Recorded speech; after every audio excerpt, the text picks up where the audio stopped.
ubushobozi. Uziko abantu nka Petero, abantu nka Yohana, b'abarobyi, babaswa wa mugani w'abanyedini, bacanganishije abanyabwenge, abigisha amategeko n'abadogiteri muri teoloji. Barabacanze, baravuga ati rwose aba bantu kweli ko tuzi ko ntaho bigeze biga, abantu babaswa, ubu bwenge babukuye hehe? Ariko bageze aho baribuka bati babanye na Yesu, turabimenye, nta handi bakuye ubwenge, babanye na Yesu. Icyo rero nicyo Yesu yadusigiye aha ngaha, ni ukugira ngo twigishe aba bitwa abanyabwenge b'isi, aba batwari n'abafite ubushobozi no mu buryo bw'umwuka. Aba ngaba tubonereho ubwenge bw'Imana butarondoreka, kuko biragoye kugira ngo Satani n'abadayimoni babone gukiranuka kw'Imana. Ariko muzi gukiranuka kw'Imana, kuko ubundi Imana, wa mugani w'abantu bavuga batari ku bundi, iyo Imana yanyu muvuga yapfuye, Imana izikapfa, kubitwa igashinyagurirwa, iyo Mana y'inyantege nke, iyo Mana yari inaniwe gukiza abantu ntiyavuga ijambo rikaba kun fayakun, uko abayisilamu bavuga. Abasilamu baravuga ngo Imana yaravuze ngo bibaho. None kuki irinda gupfa igakubitwa igashinyagurirwa? Yari inaniwe kuvuga ngo baho ukabaho.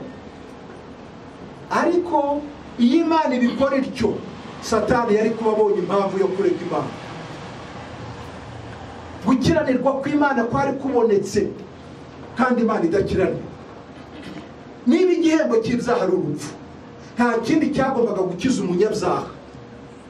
Satani ari we mutware w'urupfu, yari afite uburenganzira ku muntu wese kubera icyaha, kandi ubugingo bwakoze icyaha nyine nibwo bugomba gupfa. Noneho rero hagombaga kuboneka ubugingo butigeze bukora icyaha kugira ngo bupfire umunyabyaha, none umunyabyaha abone gukiranuka. Ibi rero iyo abatware n'abafite ubushobozi bwo mu ijuru mu buryo bw'umwuka babibonye, baracanganirwa, kavuga ati iyi Mana turayishinja iki? Aba bantu se nubwo tubonye uyu mwana atagabuza abakoze ibintu bigayitse n'ibiki byose, ariko se turamushinja, naze turamwica, kandi hari wapfuye mu cyimbo cye. None si ibingiye bakoze sibyo Yesu yapfiriye? Nta rubanza ku mwana w'Imana. Urubanza rusigara ku mwana w'Imana ryari? Igihe se wo mu ijuru, uyu wamubyaye, uyu wamucunguye, uyu wamuhaye kuba icyitegererezo muri iyi si, iyo uyu mwana atangiye kugenda ibinyuranye n'ibyo se ashaka, ikiboko kiramurya. Hangaha Imana niho nayo uburakari bwayo ku mwana wayo buzamukira, ikamukubita ibiboko kugira ngo imuhanire gukiranuka, kuko Imana ntishaka igisebo ku mwana wayo. Iyo atumvise Imana iramwihanira, ariko Satani nta bubasha mufiteho. Bivuga ngo nta kurimbuka kuriho ku mwana w'Imana, ariko kandi iyo agenze mu buryo butari bwo, Isi agomba kumuhana byanga bikunda. Muri ibi gituma tugomba kwirinda, ni ukugira ngo tutangiza misiyo twahawe yo kugaragaza ubwenge bw'Imana. Ntabwo twirinda kugira ngo tutarimbuka, aho ntabwo dutandukanira n'abanyamadini. Ntabwo twirindira kugira ngo tutarimbuka, kuko urupfu rwo twararusimbutse. Yohana 5:25-4, umwizera abavuye mu rupfu ageze mu bugingo. 6:40, nuko nyine wizeye Yesu abavuye mu rupfu ageze mu bugingo. Twagezeyo rero, ntabwo tuzagerayo, twagezeyo. Aho tutaragera ni mu ijuru mu buryo bufatika, mu buryo bwa burundu, reka tuvuge dutyo, kuko mu buryo bw'umwuka Imana yaratuzamuye hamwe na Kristo nyine, ko twapfanye na Kristo tuzukana nawe, noneho ngo ituzamurana nawe bitwicaranya nawe mu ijuru mu buryo bw'umwuka. Ariko ubu ntabwo tuzi uko mu ijuru hameze. Hari uhazi hano? Ntuzakubwira ngo yagiye mu ijuru aragaruka, ntuzamutega amatwi, ubwo azakubeshya,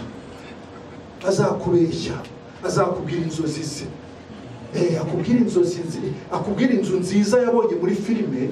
Haragera muri Amerika, haragera na Dubai, ariko nayo muri filime yarabonye inzu nziza Dubai cyangwa muri Amerika. Azaza akubwira ko nabonye inzu z'ibirahure mu ijuru, ijuru ryari iriyi, imihanda ya zahabu, uko yumvise Yohana bivuga mu byahishwe. Ntukamutega amatwi, ntukamwumve. Uko bizaba bimeze ubu ntiturabimenya, ariko icyo tuzi cyo nuko turi abana b'Imana, kandi Yesu nahishuye uko azabasa natwe niko tuzasa. Ibyo ntibitunyuze, ibyo ntibiduhagije. Nuko rero ati twagiye muri Yakobo, Yakobo igice cya 2 umurongo wa 18. Ngo hari umuntu yazavuga ati weho ufite kwizera, yeweho mfite imirimo. Nyereka kwizera kwawe kutagira imirimo, nanjye nzakwereka kwizera kwanjye kugaragazwa n'imirimo yanjye. Ariko muri iki kintu umuntu umwe ashobora kuba atebana agiye ndizera kabisa, agiye mfite kwizera. Wumva ari kuvuga atyo ari nzererezi, ari mu muhanda, ni mayibo, ni ikigande mu buryo bw'umwuka, kuko yumvise gusa ko Yesu yabirangije. Ariko bari mumva bitwa bakubaho niwe hano, kubaho niwe. Abagabo iyo bavuga agaciro k'amaraso ya Yesu, igitambo cya Yesu Kristo, ndababwiza ukuri buri wese yavuga ati bavuga butumwa sasa. Kandi Yesu bamuha agaciro kabisa, n'urupfu rwe bakaruha agaciro kuzuye.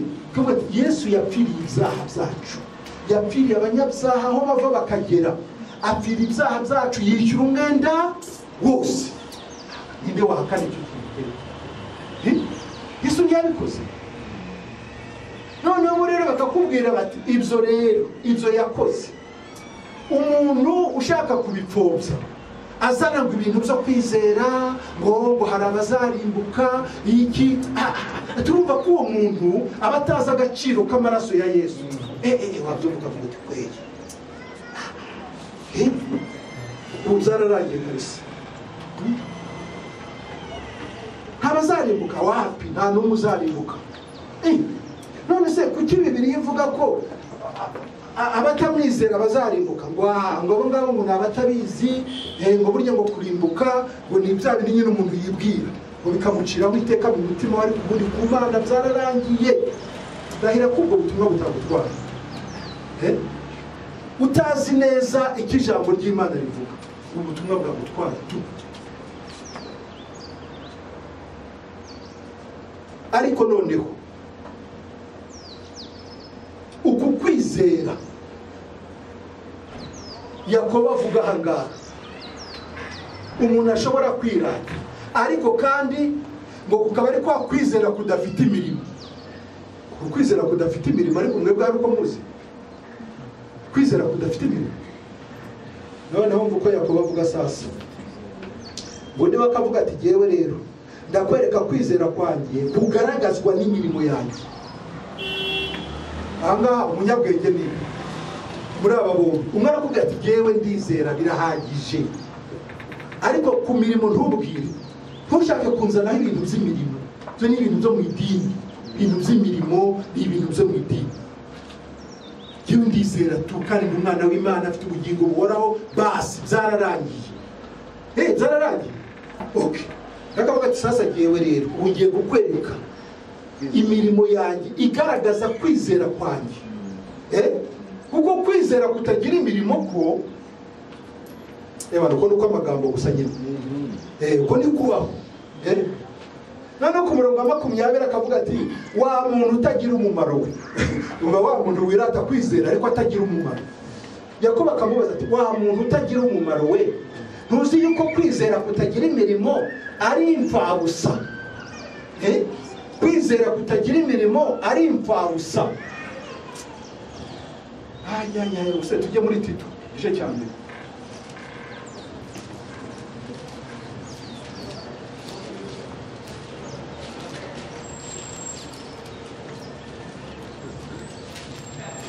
Tito igice cya mbere umurongo wa 14. Ndahagarikira aha ngaha none kuri iki gice, ariko tuzakomeza ubutaha. Ndagarukira ku rwandiko Paulo yandikiye Tito igice cya mbere, turahera ku murongo wa 10, umurongo wa 4 turangize we icyo gice.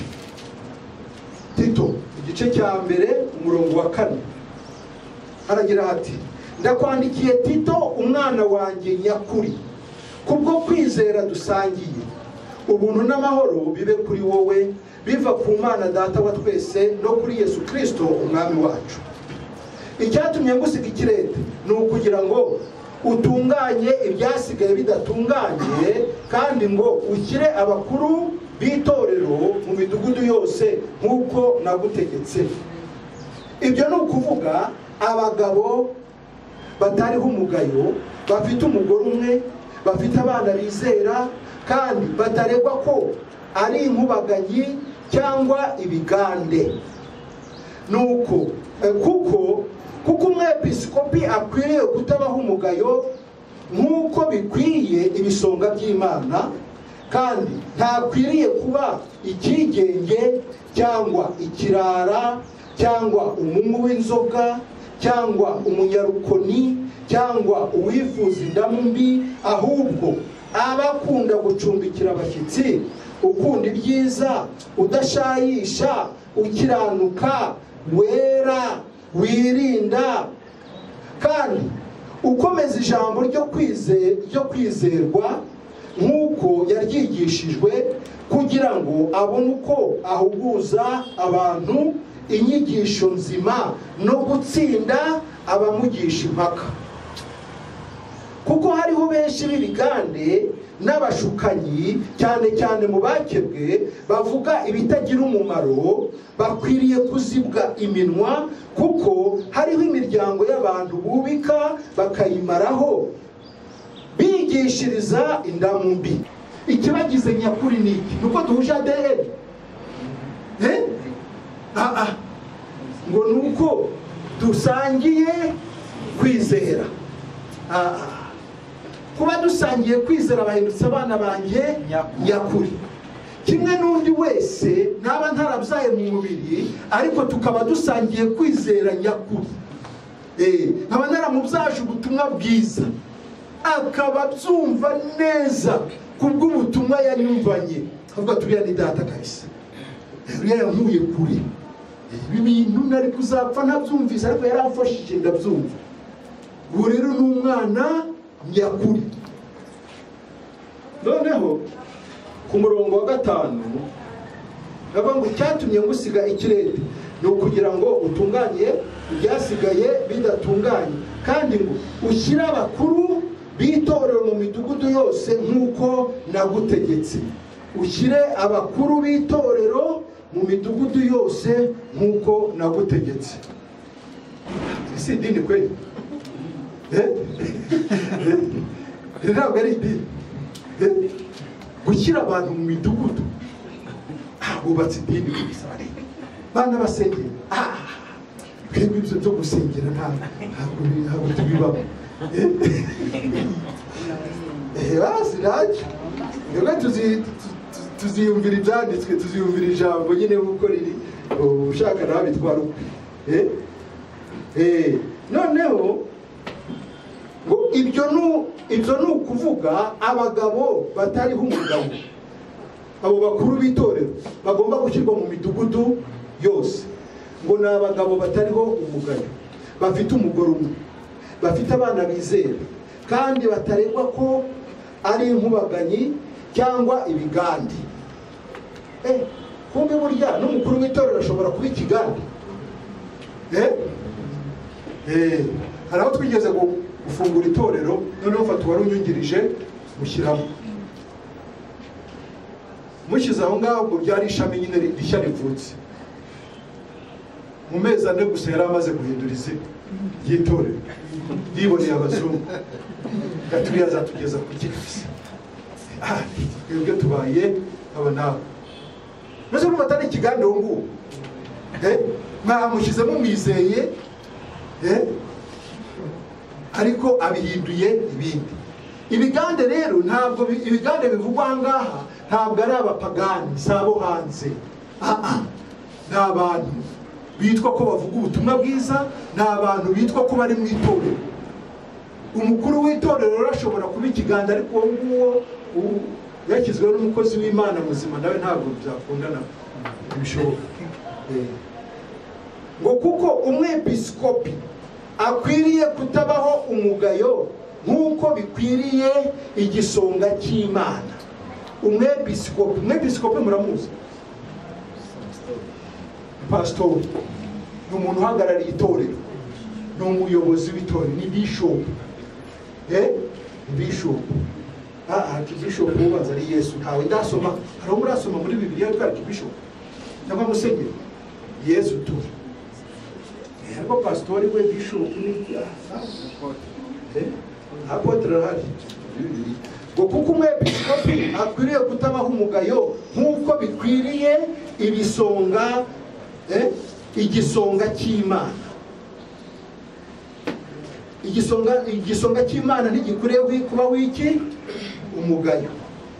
Ngo kandi ntakwiriye kuba ikigenge cyangwa ikirara cyangwa umunywi w'inzoga cyangwa umunyarukoni cyangwa uwifuza indamu mbi, ahubwo abe ukunda gucumbikira abashyitsi, ukunda ibyiza, udashayisha, ukiranuka, wera, wirinda, kandi ukomeza ijambo ryo kwizerwa nk'uko yaryigishijwe, kugira ngo abone uko ahuguza abantu inyigisho nzima no gutsinda abamugisha impaka. Ruva ko umukuru w'itorero cyangwa se uyu mwepiskopi agomba kuba ari ikigande. Ariko muri ikigande nanjye nshobora kuba ikigande, sije pastor wano. Uriya ndi ikigande, nta nama ya Gadi nakumva, nta nama ya Venuste nakumva. Naho baba bampuguza ijambo ry'Imana, bashobora kumbwira ikintu abari bafunigewe pastori. Pastori what?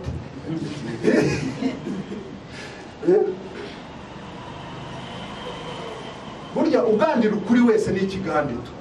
Niba bakubwiye ukuri uwo waba uri we wese. None se Pawulo acyaha Petero nuko yaramurushije se kuba intumwa archbishop? Nuko yarabonye ko ari ikintu gishobora kuzana umwuka mubi mu itorero. Gati kubwo impamvu z'itorero, kuko buriya itorero rifite agaciro kurenza ubuzima bwa pastori. Amen. Uko muri aha ngaha gutya mufite agaciro cyane kurenza ubuzima bwanjye. Rero kubwo impamvu z'itorero, uyu se pastor tumushumba wanyu, uyu nguyu ushobora guhangana nawe aha ngaha kubwo impamvu zanyu. Kubw'itorero mbonye ikintu gishaka kuzana umwuka mubi mu bantu kimuturutseho, ntabwo nareba ngo ni pastori tuvuga ndeba ibi sibyo twahamagariye. Ntabwo ari byo, ibi sibyo turabyanze kubw'impamvu z'itorero. Niyo mpamvu rero umuyobozi atagomba kuba ikigande. Ni umuntu ugirwa inama. Erega umwuka uva ku Mana ugirwa inama. Niko Yakobo yabivuze, uwo mwuka ugirwa inama. Ntagomba kuba ikigande. Kandi uyu nguyu agomba kuba ari umugabo utariho umugayo. Umwepiskopi nta mugayo ugomba kumubaho, uko bikwiriye ko igisonga cy'Imana kidakwiriye kuba ikigenge cyangwa ikirara cyangwa umunywi w'inzoga. Hari iminsi tumaze aha ngaha tuvuga ku bintu bijyanye n'inzoga. Reka babwize ukuri bana b'Imana, mu butumwa bwiza idini rivuga ko abanywi b'inzoga bazajya hehe?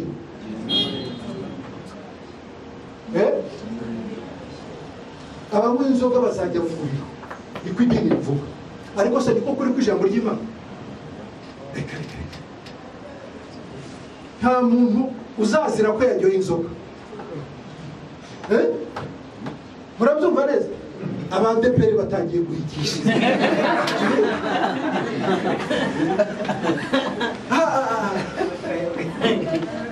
nta muntu uzigera azira ko yanyoye inzoga ngo ajye mu muriro kubera inzoga tu wapi kabisa bibereye dore ngibi uretse nawe bibereye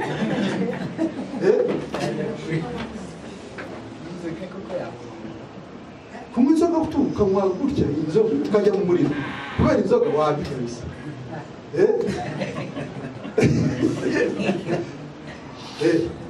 nase ko mbuzi inzoga gusa gusambana se byajyana umuntu mu muriro noneho ngoze ibara mwumve hano turi mu butumwa bwiza sibyo hano ntabwo turi mu idini kandi tuvuze dutya ntabwo tubwiye abantu kunywa inzoga kuko mwanjye nk'umwepiskopi ntabwo nkwiye kunywa inzoga ndetse sibyo ijambo ry'Imana ribizi none se ndetse inzoga kugira ngo ntazajya mu muriro oya uvuga urwaye niba ndwaye sawa ariko niba ntarwaye nta cyiza cy'inzoga murabyumva neza ntabwo mbabwiye ko inzoga izarimbuza umuntu ariko kandi inzoga ni ikintu cyitwa imburamumaro inzoga imburamumaro mu bintu bitagira umumaro muri organisme y'umuntu cyangwa mu buzima bw'umuntu ni inzoga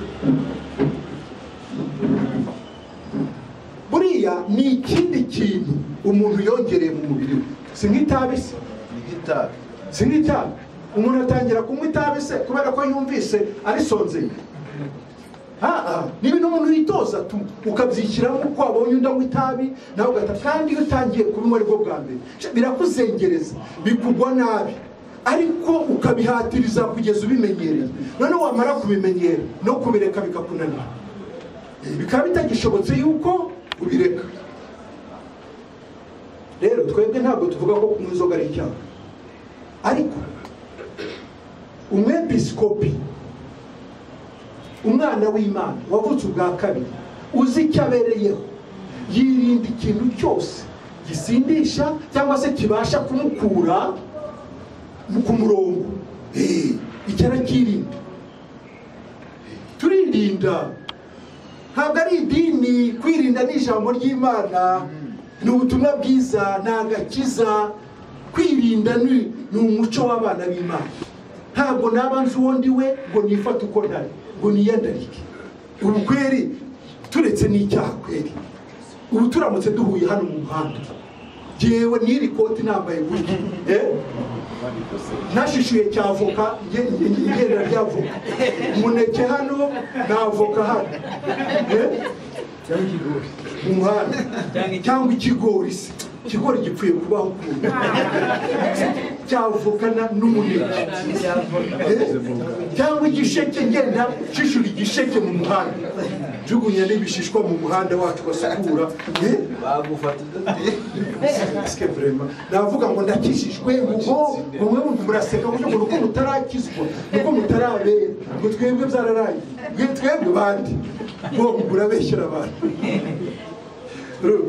kwirinda ibyo ngibyo ni ngombwa kwirinda n'imbuto y'umwuka ntimubizi se kwirinda n'imbuto y'umwuka ntabwo tureka ibintu rero kubera gutinya kurimbuka ahubwo ni ukwanga kwangiza ubuhamya bwacu ni ukwanga gusebya umurimo w'Imana gusebya ubutumwa bwiza none se umuhagaze hariya mu muhanda n'igicupa kwerekera byeri ngo nuko ngo twakijijwe ngo twamenye ukuri n'iki none ngafata igicupa cya byeri mw'abanyabyaha mwe ngo nimwumve uyu munsi nimugire amahoro mumenye ko Yesu yaje kubapfira Yesu yarabacunguye n'iki ngo nimwumvize ukuri ninde wanyumva ko nawe utari mwiza ariko wa mugani uyu nguyu yacitse abasekirite b'inde abasekirite b'inde abaciye muri hu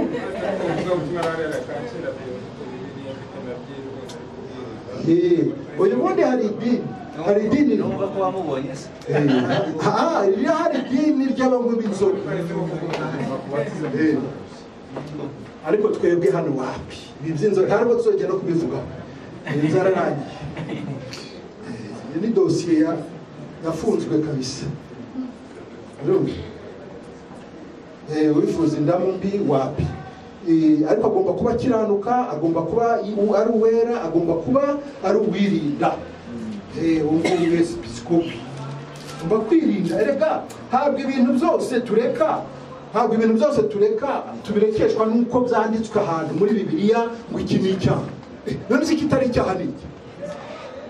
Ariko muzi icyaha cy'abarokore cyangwa mwabara amategeko yo mu mwuka? Nindu yazi hano? Nindu usama umubare w'amategeko yo mu buryo bw'umwuka? Nindu yazi? Ko nikitari icyaha kuri ugiye gishobora kumbera icyaha nubwo bitanditswe hano muri Bibiliya. Nese muri ADPR twari twararetse ubushera bamwe. Kandi ubushera se nta musemburo bashyiramo, ariko byateje impaka mu idini. Bamwe bati ntitumunywa, abandi bati turanywa, abandi bati Imana yatubujije, abandi bati ntiyatubujije. Kandi naho byanditse ko ubushera ari icyaha. Ntaho byanditse. Ariko ndamutse menye neza yuko ubu bushera buri gusitaza bene data, bushobora kubera imbogamizi ubutumwa bwiza mvuga, ubwo bushera burakameneka, ndagapfa ntabunyoye. Kubw'impamvu z'ubutumwa bwiza gusa, atari uko ari icyaha. ubutumwa bwiza buba windutse icyaha n'ubuzi. None se icyaha ni iki? Bibiliya iravuga ngo uzi gukora neza ntabikore bimubera iki? Icyaha. Gukora neza ni iki? Igikorwa cyose cyiza nyine iyo utagikoze ukizi kiba ari icyaha. Hari umuntu wari umusore w'umutunzi asanga Yesu. Abajije Yesu aramureba ati ndamuzi n'umunyamategeko. None ndakora iki kugira ngo mbone ubugingo buhoraho? Yesu aramubwira ati amategeko urayazi? Aya pa yose aratona. Ayo kuva mu bwana. Uko mbona kuva mu bwana ayo mategeko narayitondeye. Yesu ngo aramureba aramukunda. Ni kweli kabisa. Wowe umunyamategeko mwiza, ibi warabyubahirije kuva mu bwana. Tumva rero none genda ugurisha ibyo ufite byose ubiha abakene, hanyuma uzungurikire nawe uzahabwa ubugingo buhoraho. Undi abyumvise atyo byagenze bite? Ngo yasubiyeyo yibabariye afite agahinda kenshi. Hano kuyi umutungo wacu ibintu kwanza byanditse mu mategeko ya Mose ni hehe? Mundebere namwe kabisa muri abagabo. Wowe se wagamariye so wamwigisha wacu mukuru w'amategeko, mbwira ahantu handitse ko umuntu agomba kugurisha ibyo byose akabiha abakene. Rero ati kuva niga ntaho nigeze nzumva. Ntaho none se uriya wiyamamaje waje iriya nzaduka iriya nkongobotsi. Yesu bamufata nk'umuntu, nyamara uko kutamwumvira, kutumvira ijambo rye bikubereye icyaha. Nubwo mu mategeko ntaho byanditse ugurisha ibyawe byose. Uri ubuyobozi bw'umwuka buri mu buryo bwinshi. Niyo mpamvu navuze ngo ikitakubera icyaha gihe gishobora kumbera icyaha. Kangire sose ku murongo wa 10 ngo kuko hariho benshi b'ibigande n'abashukanyi cyane mu bakebwe bavuga ibitagira umumaro. Ahangaha uyu Paulo yavuze mu bakebwe kuko abo nibo bitwaga ngo ni abantu b'Imana, abo nibo bakiranutsi bari bukebwe. Ubu natwe twavuga ngo cyane muri babandi bitwa bera, babandi bakijijwe, babandi bazi ubutumwa bwiza.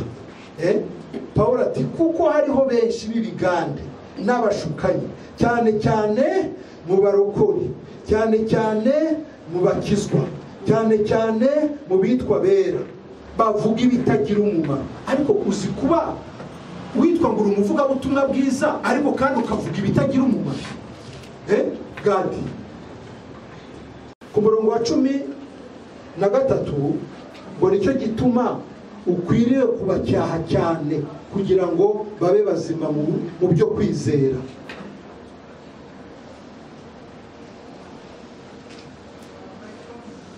Nicyo gituma ukwiriye kubacyaha cyane kugira ngo babe bazima mu byo kwizera. ese umuntu ashobora kuba atari muzima mu byo kwizera kandi yarumvise ubutumwa bwiza? Igituma tuba bazima ni iki? Si iki ngiki nyine kiduhuriza ahangaha? Ya mbuto yatubibwemo ituma utabasha kwihanganira kutabura mu materaniro, ukaza kugira ngo ugire ikintu byibura utahana cyungura ubugingo bwawe. Ubuse hari umuntu ushobora kuvuga ko yava ahangaha ameze nk'uko yaje? Yaba ari Satani wenyine wa wundi nyine. Kuva twatangira amateraniro ahangaha ugasohoka uvuga uti nta kintu na kimwe nungutse, nasinzi uwo ngo kabisa.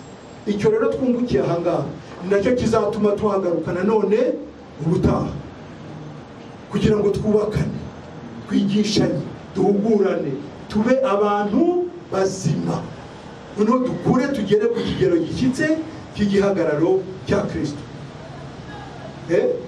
Ariko naho tutakigeraho, ninde wakwisumbukuruza ngo avuga ati jyewe nakigezeho, kigero cya Kristo nakigezeho? Nanjye ndacyashaka kumenya. Niyo mpamvu God avuga nkamutega amatwi, Venuste yavuga nkamutega amatwi, François yavuga nkamutega amatwi, Kanaka yavuga nkamutega amatwi, kugira ngo ngire ikintu mwungukaho. Kuko burya icyubaka umuntu ni icyo arya. Mbese mwibwira ko njye nakwishimira kuza hano gusa guhora ahangaha hari igihe uvuga gusa? Ese ndavuga se ndi Nyamatanga, ndavuga iki? Kera tukiri abana niho twafataga ikivumvuri twakijombamo agati hano ku ngo vuga Nyamatanga nzapfa cyangwa nzakira, ibintu nk'ibyo ngibyo.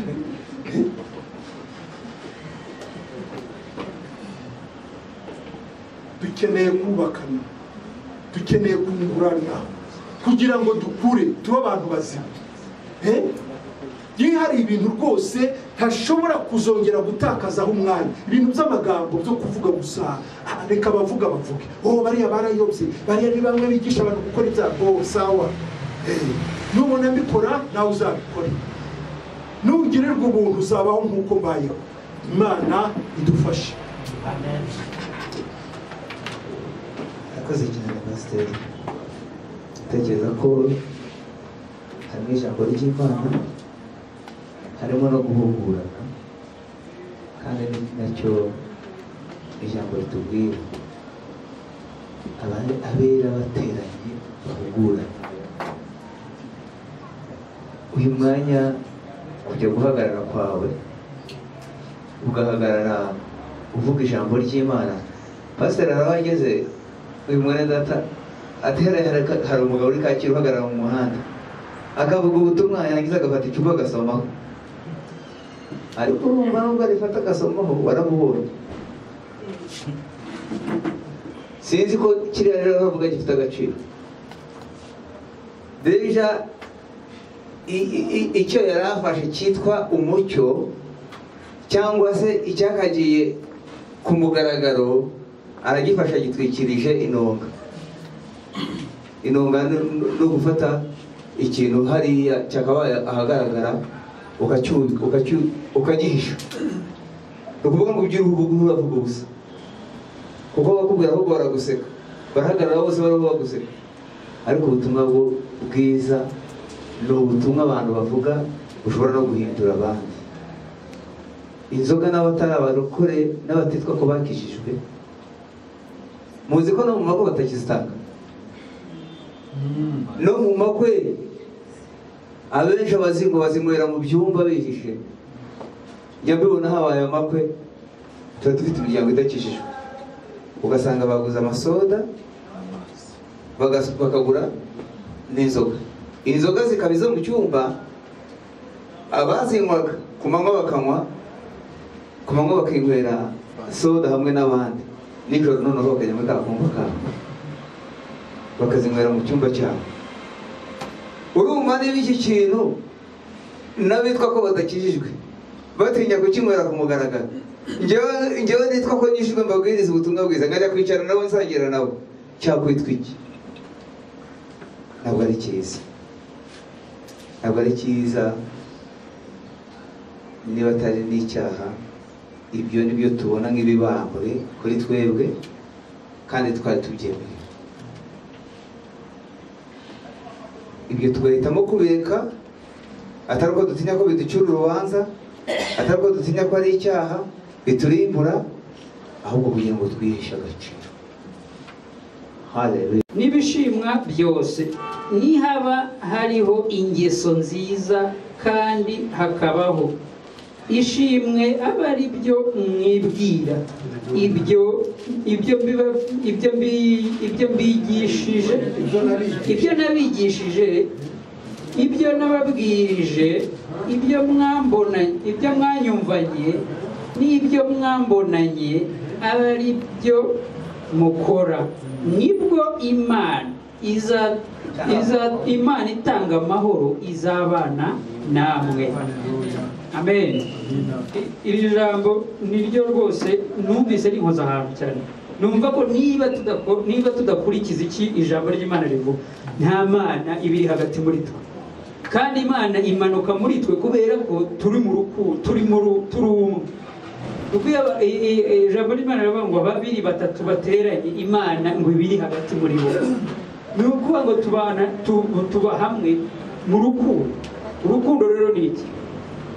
Bwa busabane bwanjye nawe, niya connection pastor arimo atubwira uburyo connection Imana zigenda zikorana. Sinagaruka hambona ibyo mvuga utabyumva neza, sinagaruka hambona ibyo unkoreye atari byo, ariko ningukorera neza ndi kumwe nawe, nzabona urukundo rw'abana b'Imana bitume nongera kugaruka nanone. Yesu ashimwe cyane. Imana ibahe. Urakoze cyane. Reka ndabona ufite mikrofone wabwira nawe. Bakoze kugira ngo basa raporo y'ibyo pasiteri arangije kutubwiriza, ariko ndakoresha ijambo abantu Pawulo yandikiye Abakorinto ngo dusobanuza iby'umwuka bindi. Ndakoresha ijambo icya mbere ni ikijyanye n'inzoga. Hano nanone Pawulo yandikiye Abakorinto wa mbere ibice 6 uhereye ku murongo wa 9. Reka mbere ku wa 9 wenda tuje kuzumva neza. Turasoma n'uwacu.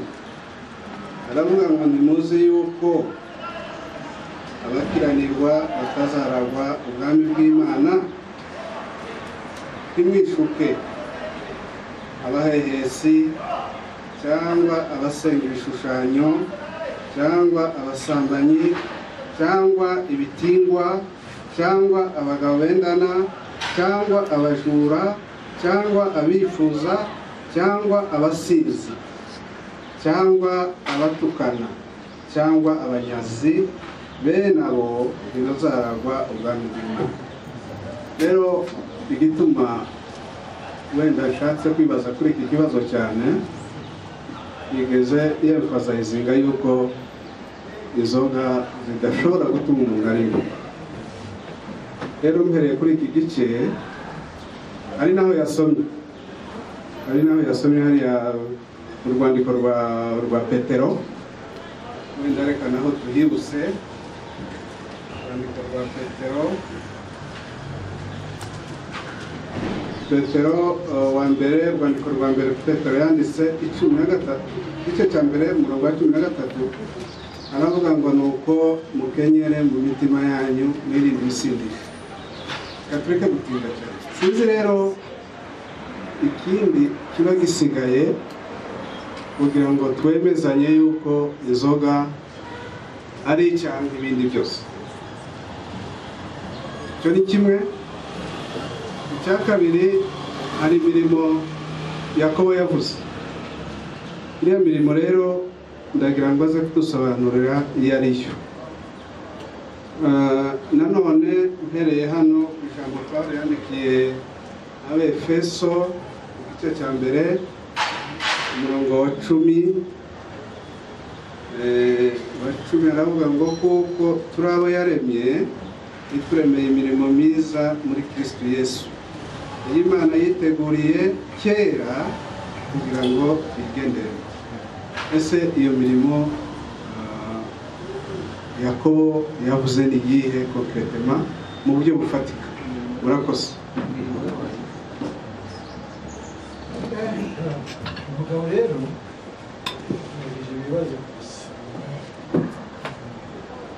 abajije ibibazo, ariko ibi bibazo bishobora kubazwa n'umuntu utabanje kumva ubutumwa bwiza. Ukimara cyumvise? Ubundi ibi ni ibibazo byabazwa n'umuntu utabanje kumva ubutumwa bwiza, kuko utumvise A ntabwo wakumva B. Ndabyumva neza?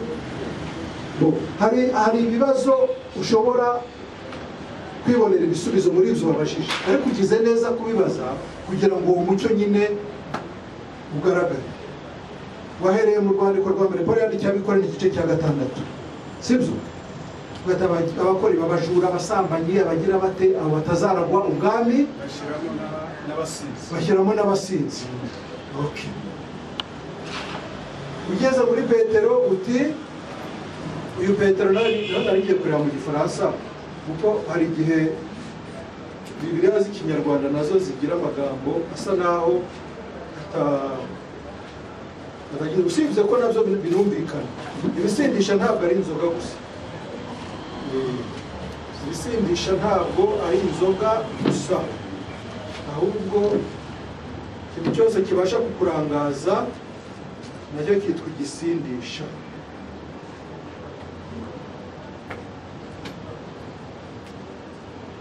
Mu Gifaransa rwose nta naho bihuriye. Mu Gifaransa uvuga mu Gifaransa havuga, mu Gifaransa havuga ngo c'est pourquoi saignez les reins de votre entendement, soyez sobre, et ayez une entière espérance dans la grâce qui vous a été apportée lorsque Jésus-Christ apparaîtra. Soyez sobre.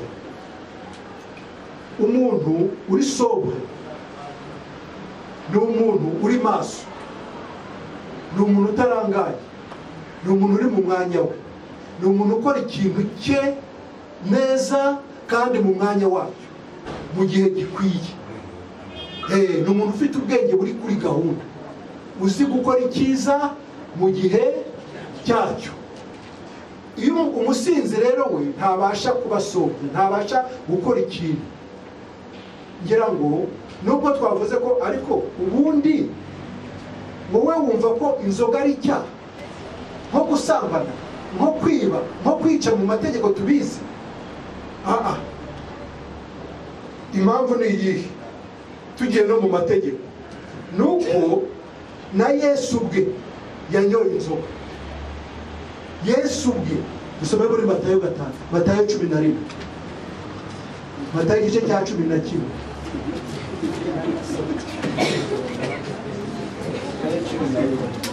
Ariko ntimurahura umwotsi musize umuriro, hari impamvu itumye mbivuga.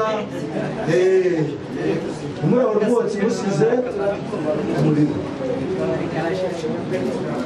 Matayo igice cya 11 umurongo wa 19 haragira hati, umwana w'umuntu, ariko duhere kuri 18 kugira ngo tubyumve neza, ngo kuko Yohana yaje atarya atanywa, bagira bati afite dayimoni. Umwana w'umuntu aje arya anywa, bagira bati dore iki kirura cy'umunywi w'inzoga, inshuti y'abakoresha b'ikoro n'abanyabyaha.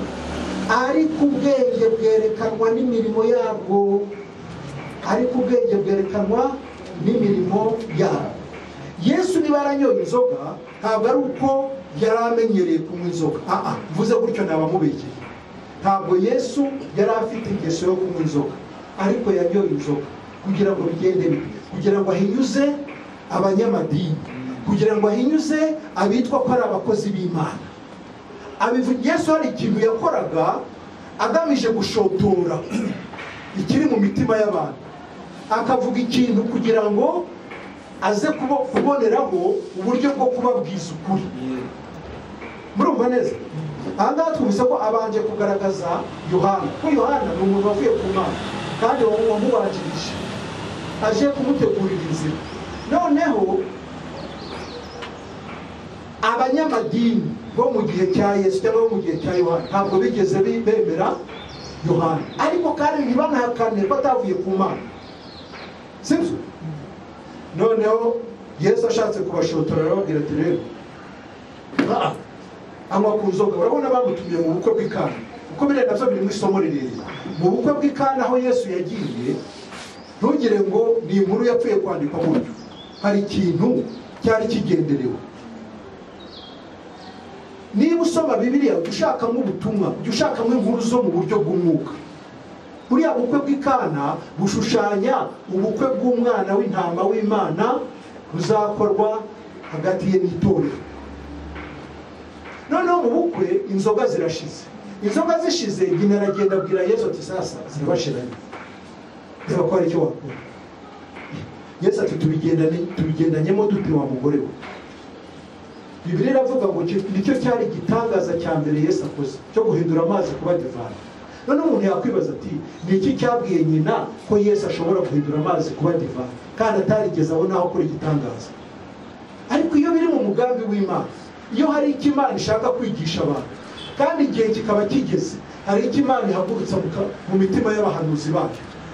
Imana rero yakoreye muri Mariya kugira ngo amenye ko igihe cy'Imana gisohoye cy'uko Yesu atangira kugaragaza sasa icyo ari cyo. Noneho Yesu abwira abantu kuvoma amazi. Ko Mariya nubwo Yesu yabaye nk'umucyaha, ariko yaragiye abwira abagaragu ati rero icyo ari bababwire cyose mu gikoni. Ababwiye kuvoma amazi rero ngo buzuze ibintu by'ibibindi, ibintu by'intango byaraho, ngo byageraga bite?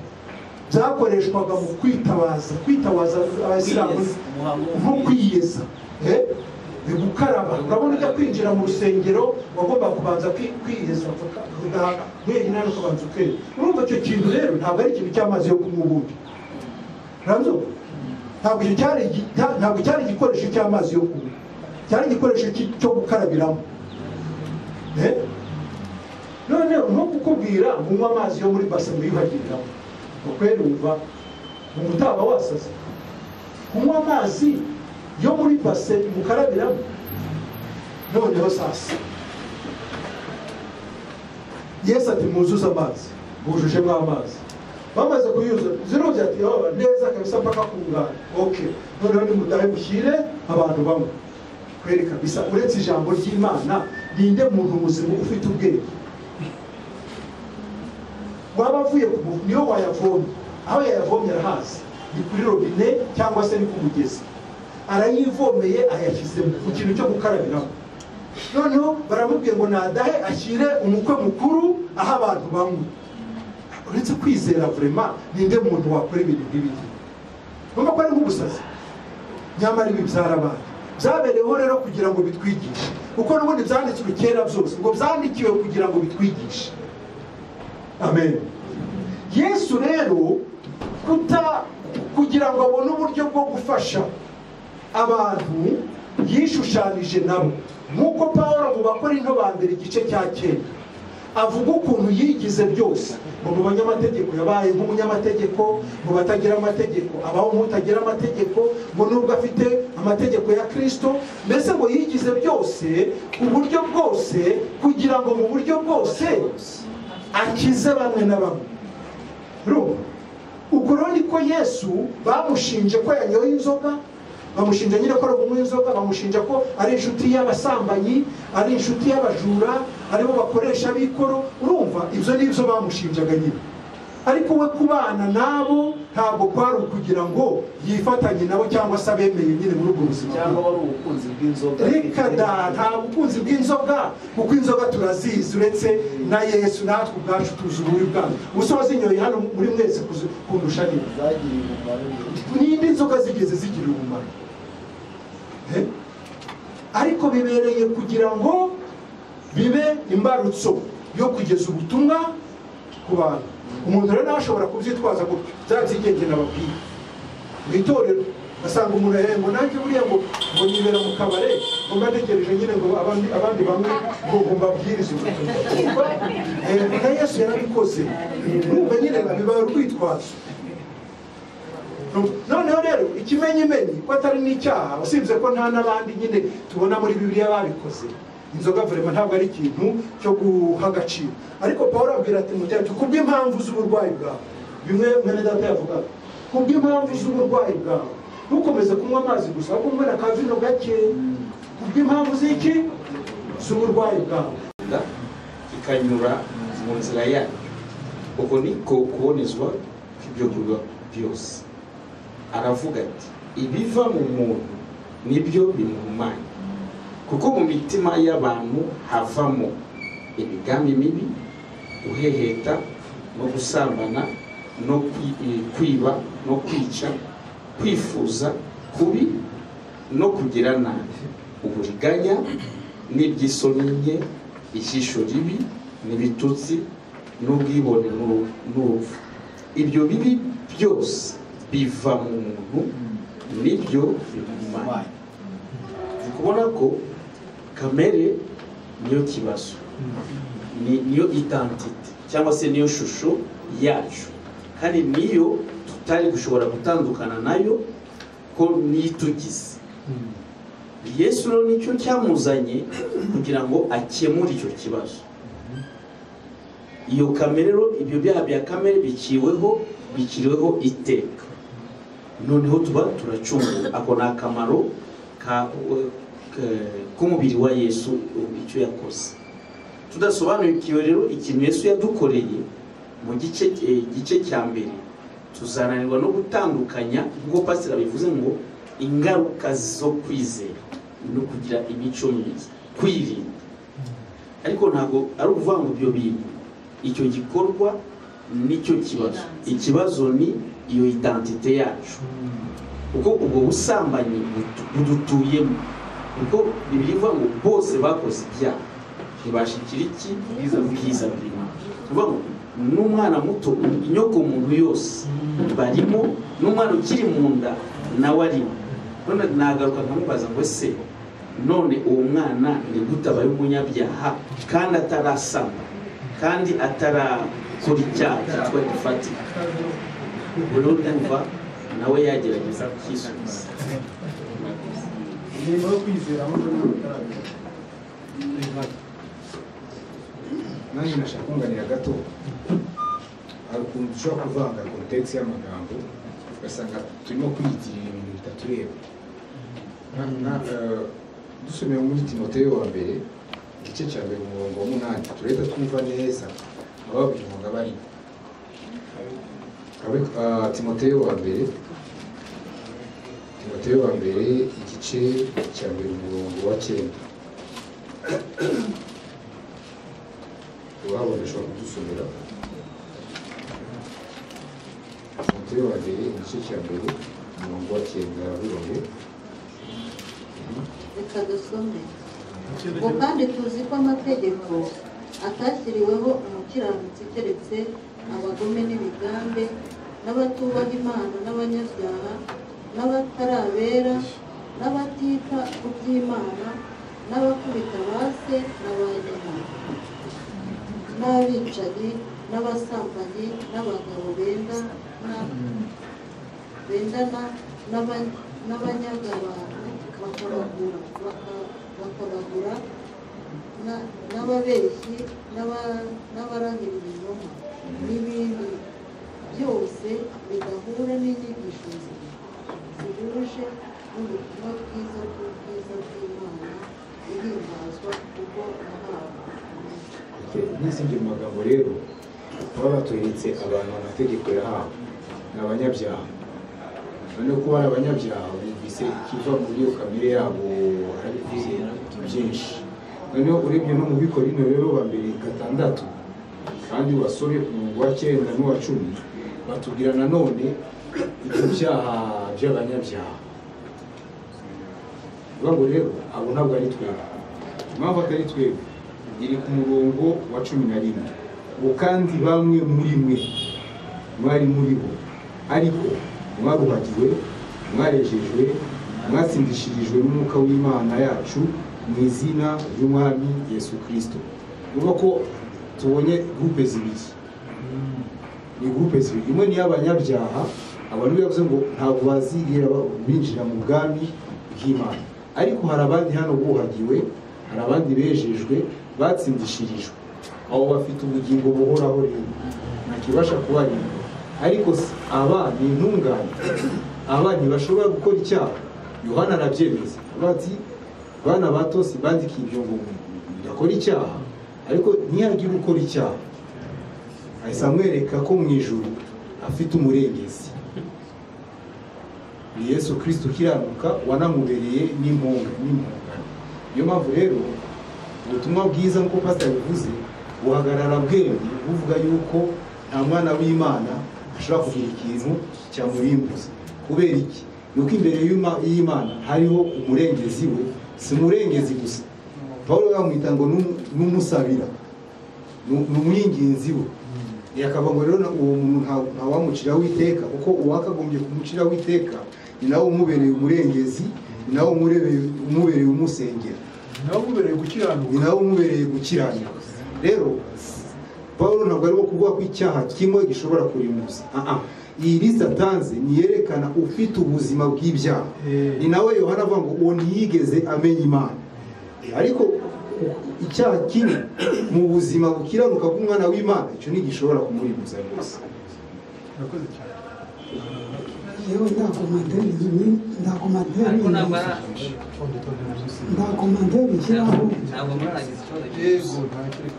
nta komanderi ishyiraho ku byo pasiteri n'abandi bakomeza kunganira uriya mwene twese hano.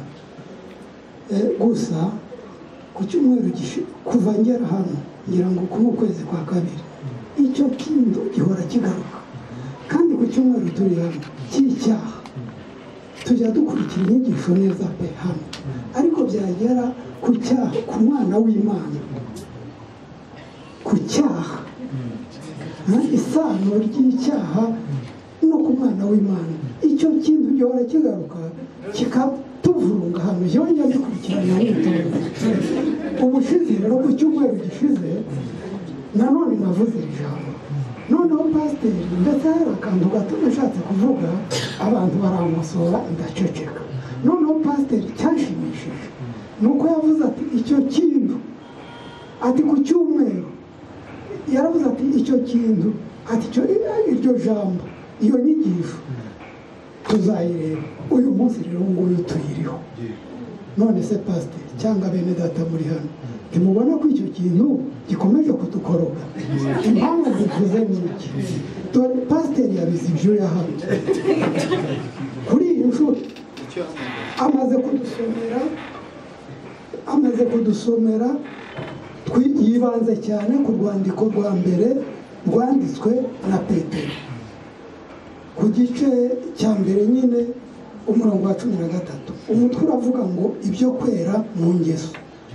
Yabivuze, yahasomye hose kugera ku murongo wa 25, ari naho hepfo umurongo wa 2 igice cya 2 gitangirira. Ni ukuvuga guhera ku murongo wa 13 ugaheza kuri 25, aho icyo gice cya mbere kigarukiye. Wahasomye hose, nanjye ibyo ntiyumvishaga neza byaje ni ukuri.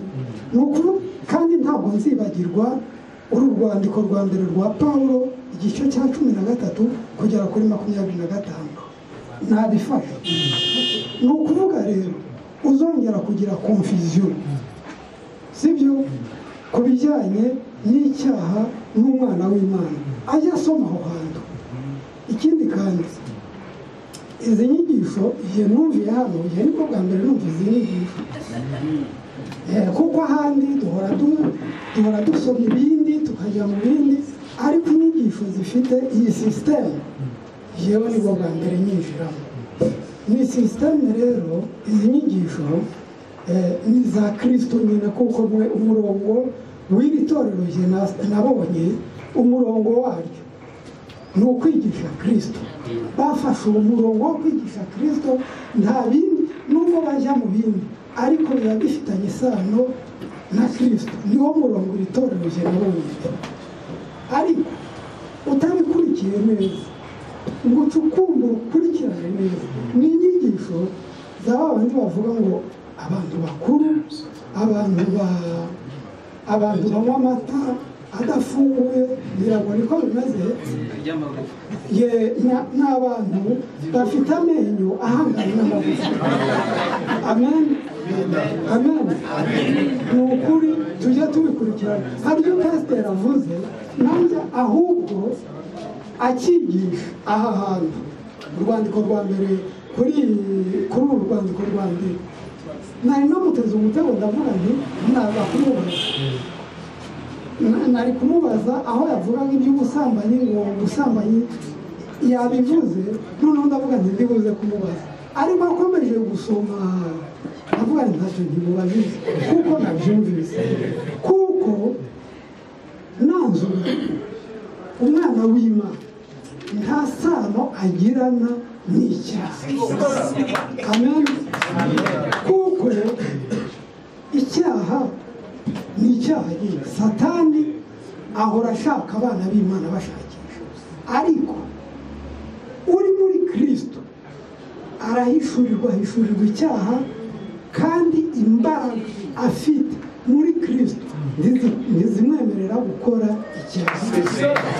Rero nkasaba pasiteri nkabamusaba wongere utegure isomo rijyanye n'urukundo rw'abana b'itorero. Ndabisabye rwose uzakoresha uburyo bwose uzatuhe icyigisho cy'urukundo rw'abana b'Imana. Kristo yapfiriye ibyaha byacu, kamere yacu yapfiriwe, niho turererwa, ni naho twemera yuko turi abanyabyaha baje gufashwa kugira imibereho ikwiriye abana b'Imana. Amina. Mwitore. Ngira ngo muracyumvise neza.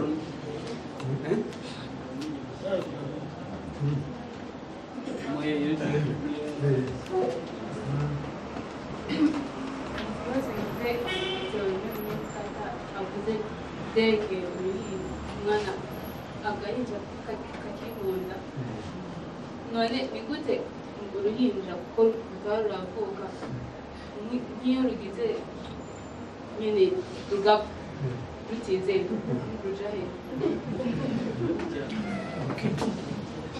Icyo kabanyanya vuga gato rw'amasaha, ariko n'ubutaha tuzakomereza kw'izi nyigisho, ariko reka tubivugaho twihuta. Ubundi ukomoka kuri Adamu wese, ndavuga Adamu uriya se wa Kayini, ni umunyabyaha, yabikora atabikora ni umunyabyaha. Ibyo turacyemeranya. Noneho rero hari Adamu wa kabiri waje, ari nawe Adamu wa nyuma. Uwo nguwo waje niwe watumye bya byaha bya kamere bicirwaho iteka. Ikintu turacyumva neza. Uyu niwe watumye bya byaha bya kamere bicirwaho iteka. Kubera yuko yabitangiye impongano, ubugingo bwe yabutangiye kugira ngo ibi byaha bikurweho. Ubundi ntabwo byababariwe gusa nka kurya amaraso yatwikiraga nyine ibyaha by'umuntu mu isezerano rya kera, ariko impongano ya Yesu Kristo yakuyeho ibyaha. Ya virisi mwene data yavuga, iriya virisi yayijoboyemo, yayikuyemo. Nka kurya ubona muganga abaga umusirikare barashe urusasu rukamusigara mu mubiri, akamubaga akarujoboramo akarukuramo. Yarukuyemo nyine urumva ko nta rukirimo, hasigara igisebe akakivura kigakira, kandi ntabwo gikiriho munsi. Niyo mpamvu uzabona abana b'Imana bavutse ubwa kabiri bakijijwe nabo bakora ibisa n'iby'abapagani, kandi baravutse ubwa kabiri ari abana b'Imana. Ni cya gisebe kitarakira neza, ariko urusasu rwavuyemo, icyaha Yesu yagikuyemo, uruyuki rutagira urubori. Ni umurwayi wa sida wakiza agakoko, ariko noneho byabyuririzi bikaba bikiri aho bigaragara. Wamureba ukavuga yarwaye sida kweruriye, kumbi wapi yarakize, sida yarakize, ariko ibyuririzi nyine birasigaye. Rero kugira ngo akire. Aho akirira ni aha mu itorero. Umwana w'Imana arererwa mu itorero kugira ngo agende akura asobanukirwa icyo asabwa kugira ngo agere ku rwego Imana imushaka. Imana iramushaka he? Hahandi twahereye dusoma Abefeso igice cya 3 umurongo wa 10, kugira ngo kubaho kwe konyine kugaragaze cyangwa kwigisha abanyabwenge b'iyi si n'abatware n'abafite ubushobozi bwo mu ijuru bwo mu buryo bw'umwuka, ngo bigishwe n'itorero ubwenge bw'Imana bw'uburyo bwinshi. Bareba umuntu avuga ati ariko uyu ko tuzi ko ari umuswa, Petero na Yohana nk'uko twabibonye, ubu bwenge babukuye bamenye ko abizera bari mu rwego rundi rurenze abanyabwenge bose b'isi. Mu itorero rero ni mpamvu dukorera imyitozo, niho twigishirizwa, niho tunywera amata y'umwuka adafunguye kugira ngo adukuze atugeze ku gakiza. Agakiza kavugwa aha ngaha si uko tutakijijwe, ni ka gakiza ubwo n'imibiri yacu nayo izabikijijwe, itakibasha gukora bya bindi yirarikira, kuko irari riri mu mubiri. Kamere muntu ni kamere y'icyaha. Ntabwo nyobewe ibyaha nubwo ntakibikora, ariko sinabyibagirwa. Ubu nanyoye inzoga ariko hashize imyaka irenga 30 ntakoze inzoga mu kanwa, imyaka irenga 30. None ubu wibwira ko ntibuka inzoga uko imera? Ndabyibuka, ariko kuki nagerageza kongera kumva ka kahumuro ndakora ka byeri, iriya muri Shabbat twinywera Gatembo, tukanywa izitwa Simba, nizo nzoga zari zigezwe. Sasa ugira ngo ako kantu kayo singikibuka, ndakibuka, ariko kuki ntayinywa? Nuko hari icyo namenye, nuko hari urwego ngezeho. Nabibwiwe n'iki? N'ijambo ry'Imana rivugirwa mu bana b'Imana, aho duteraniye mu mubiri wa Kristo, turubakana, turungurana, nuko tugakurira hamwe. None abatubona bakatubonamo ubwenge bw'Imana n'ubwiza bw'Imana butagira akagero. Yoza wa gahunda biragoye. Simusubije. Baramenyereye rero rapiye. Sasa ikintu wabajije rero, navuze Adamu wa mbere ko muri we twese tuvuga turi abanyabyaha, ariko ya Adamu wa kabiri yaje gutanga impongano y'icyaha. Cya cyaha twavukanaga tutagikoze, Yesu Kristo yaragihongereye. Icyaha cya kamere aho kiva kikagera, Yesu yaragihongereye. Ni nayo mpamvu amaze kwitangaho igitambo cy'ibyaha, ngo Imana yagize ite? Iciraho ibyaha bya kamere iteka. Noneho mu Baheburayo 10:17 irasinya. Uzo ukuntu yasinya? Irasinya iravuga ngo ibyaha byabo n'ubugome bwabo sinzongera kuzibuka ukundi. Byabirangiriye none apfuye. Sasa uwo mwana aramutse apfuye, ako kana gapfuye karaziriki ikihe icya kamere. Yesu Imana yamaze kugiciraho iteka kuko cyatangiwe impongano na Yesu Kristo. Urongera ubaza uti none se buriya karizeye kavuga ubwa kabiri? Oya, ntabwo kizeye. Kuki katizeye? Nuko katumvise. Kuko kwizera kuzanwa no kumva kwacwa n'ijambo rya Kristo. None ntikumvise, Imana iragahora iki? Iyo Mana ni Allah cyangwa ni Dagondi? Iragahora iki?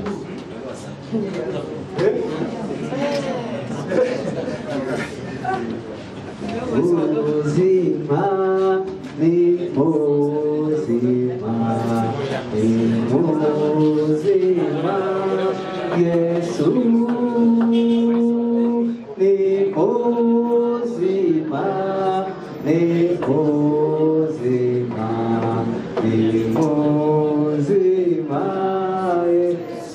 arakiza, arakiza, arakiza,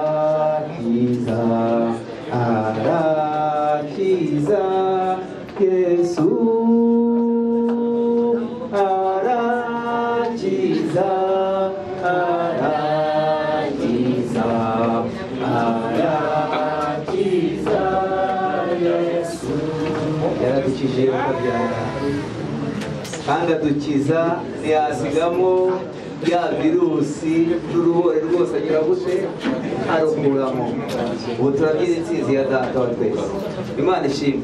Dante iminota ibiri. Umunota umusaba.